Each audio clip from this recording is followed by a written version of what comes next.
दोस्तों, राजस्व एवं भूमि सुधार विभाग की तरफ से एक बहुत ही बड़ा जो अपडेट है वो जारी किया गया है, जिसमें आप लोगों को बंदोबस्त से रिलेटेड कुछ जो अपडेट है वो जारी किया गया है। तो इस वीडियो में आप लोगों को इस नोटिफिकेशन के माध्यम से कंप्लीट जो अपडेट है वो बतलाऊंगा कि क्या क्या जो अपडेट है वो यहाँ पे निकल करके आया हुआ है।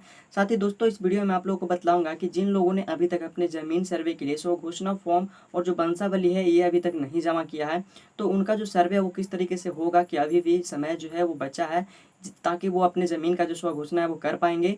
तो ये सभी जो जानकारी मैं आप लोगों को इस वीडियो में कवर करने वाला हूँ, तो आप लोग वीडियो में अंत तक बने रहिएगा। वीडियो अगर आप लोगों को जरा सा ही पसंद है तो प्लीज़ यार वीडियो को लाइक और शेयर कर देना। चैनल पे पहली बार हो तो चैनल को भी सब्सक्राइब कर लेना।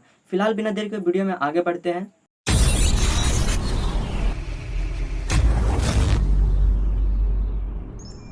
तो दोस्तों, सबसे पहले हम लोग समझ लेते हैं कि बिहार सरकार राजस्व एवं भूमि सुधार विभाग की तरफ से जो बिहार विशेष सर्वेक्षण एवं बंदोबस्त जन जागरूकता को लेकर के अपडेट निकल करके आया हुआ है। इसमें आप लोगों को क्या कुछ जो जानकारी है वो आप लोगों को बतलाई गई है। तो दोस्तों, यहाँ पे देखेंगे तो आप लोगों को कहा गया है कि बिहार विशेष सर्वेक्षण एवं बंदोबस्त को जाने समझे कि क्या कुछ जो काम है, क्या कुछ जो उद्देश्य है वो बिहार जमीन सर्वेक्षण एवं बंदोबस्त के तहत निकल करके आया है, और क्यों जो है वो जमीन सर्वे की प्रक्रिया की गई है, इससे क्या बेनिफिट होगा।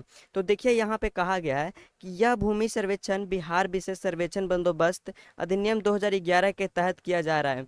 यानी कि दोस्तों, हमारे जो बिहार में जमीन सर्वे की प्रक्रिया हो रही है, तो इसके बारे में कंप्लीट जो जानकारी आप लोगों को यहाँ पे दिया गया है, और ये जो प्रक्रिया है वो अधिनियम 2011 के तहत किया जा रहा है। आगे देखेंगे तो पूरी जानकारी बतलाई गई है कि इस सर्वेक्षण का मुख्य उद्देश्य आधुनिक तकनीकी की मदद से डिजिटल प्रारूप में नक्शा एवं खतियान को तैयार करना है। यानी कि दोस्तों, अब आप लोगों को यहाँ पे बतलाया गया है कि इस सर्वे के मुताबिक आप लोगों के जितने सारे भी जमीन है उन सब का नए तरीके से आधुनिक रूप में जो है वो उनका नक्शा और जो खतियान है वो तैयार करना है। इसके बाद देखेंगे तो कहा गया है कि सर्वेक्षण एवं बंदोबस्त कार्यक्रम के तहत सभी जमीन मालिकों के अधिकार अभिलेख यानी कि जो खतियान हो गया उसे और उनकी जमीन का जो नक्शा है वो तैयार किया जाता है।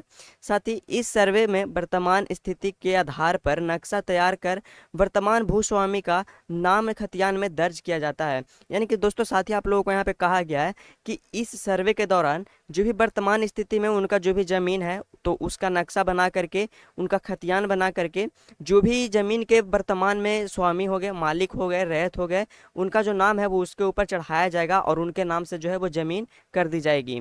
इसके अलावा देखेंगे तो कहा गया है कि इस सर्वेक्षण का महत्वपूर्ण लक्ष्य भूमि से जुड़ी सभी जानकारी को एकत्रित प्रबंध करना है। दोस्तों, ये बहुत ही जरूरी था, क्योंकि काफ़ी सारे लोगों के पास अभी भी जो है वो उनका पूरा ज़मीन का डॉक्यूमेंट्स नहीं है। जैसे कि काफ़ी सारे लोगों के पास ना ही उनका ज़मीन का रजिस्ट्री डीड है, केवाला है, ना ही खतियान है। काफ़ी सारे लोगों को अपने ज़मीन की जो पूरी जानकारी है वो भी नहीं पता है। तो उन सब को देखते हुए विभाग की तरफ से ज़मीन सर्वे की प्रक्रिया लाई गई, और इसके तहत सभी लोग जो है वो अपने जमीन के स्वघोषणा करके इस सर्वे में भागीदारी लेंगे और अपने अपने ज़मीन का स्वघोषणा करेंगे, सर्वे कराएंगे, जिसके तहत सभी का जो ज़मीन का नक्शा हो गया वो तैयार किया जाएगा, खतियान तैयार की जाएगी, और उसके ऊपर जो भी वर्तमान में रैयत होंगे, जो भी ज़मीन के मालिक होंगे, वंशज होंगे पूर्वजों के, उनके नाम से ज़मीन कर दी जाएगी, और ज़मीन डॉक्यूमेंट्स के ऊपर उनका नाम चढ़ा दिया जाएगा।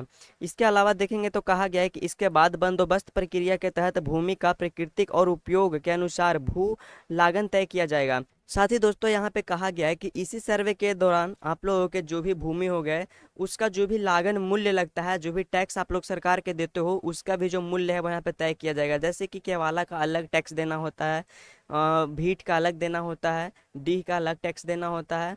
तो इस तरीके से आप लोगों का सबका जो भूमि, सभी जो भूमि है उनका अलग अलग टैक्स भरना पड़ता है, जिसे हम जिसका रसीद हम लोग कटवाते हैं प्रत्येक वर्ष।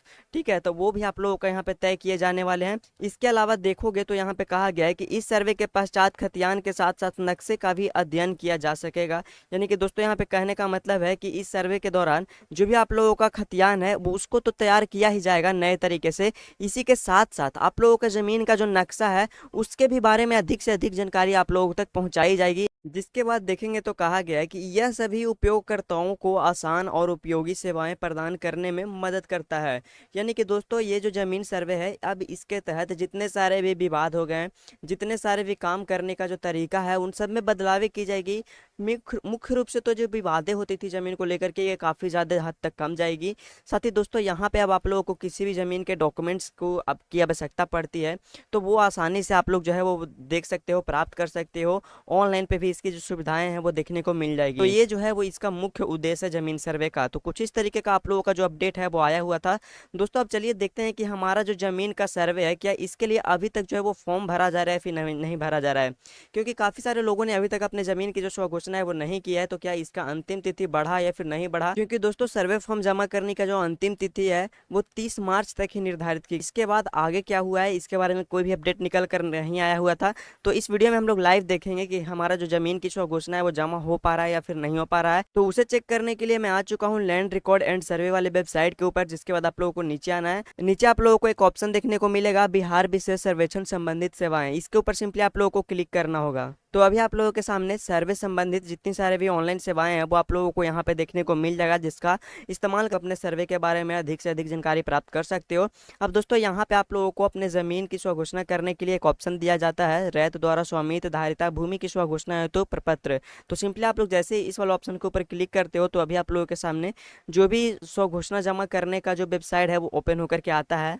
जैसा कि भी आप लोग स्क्रीन पे देख पा रहे होंगे, तो सबसे पहले आप लोगों का जो भी डिस्ट्रिक्ट होगा, जिस भी डिस्ट्रिक्ट से आप लोग आते हो, उस डिस्ट्रिक्ट को आप लोगों को यहाँ पे सेलेक्ट करना है और गो वाले ऑप्शन के ऊपर क्लिक करना होगा। अगर आप लोगों के सामने स्वघोषणा और वंशावली फॉर्म जमा करने का जो ऑप्शन है वो हाईलाइट होकर के आ जाता है, जैसे कि भी आप लोग यहाँ पे देख सकते हो पूरी जानकारी मांगी जा रही है।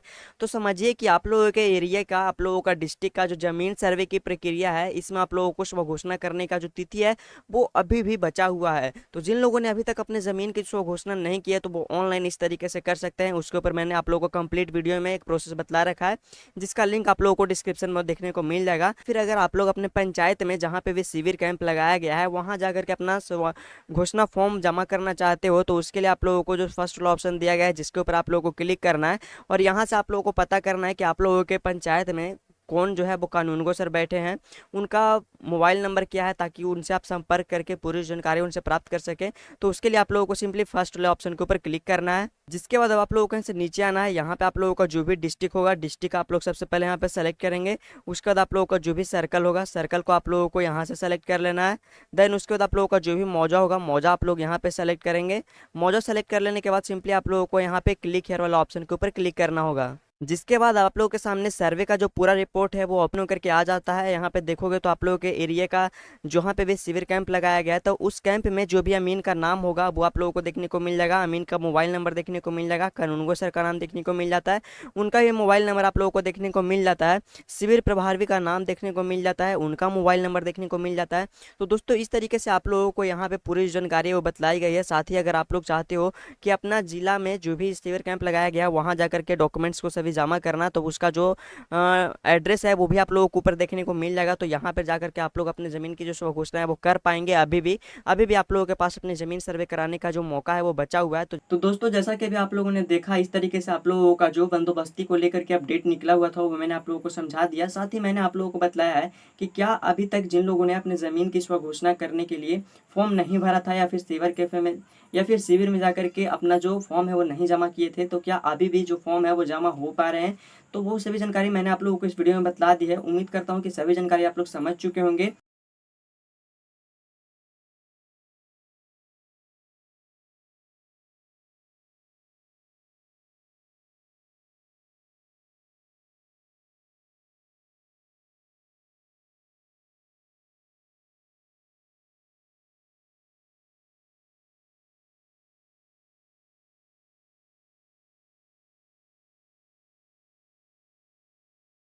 अगर आप लोगों को अपने ज़मीन की स्वघोषणा करने में किसी भी तरीके का कोई प्रॉब्लम हो तो आप लोग हमें कमेंट में लिख सकते हैं। मैं आप लोगों का जो भी सोल्यूशन होगा वो बतला दूंगा, जिसके बाद आसानी से अपनी ज़मीन का जो स्वघोषणा है वो कर सकेंगे। दोस्तों मिलते हैं किसी नेक्स्ट वीडियो में नेक्स्ट अपडेट के साथ। वीडियो देखने के लिए बहुत बहुत धन्यवाद।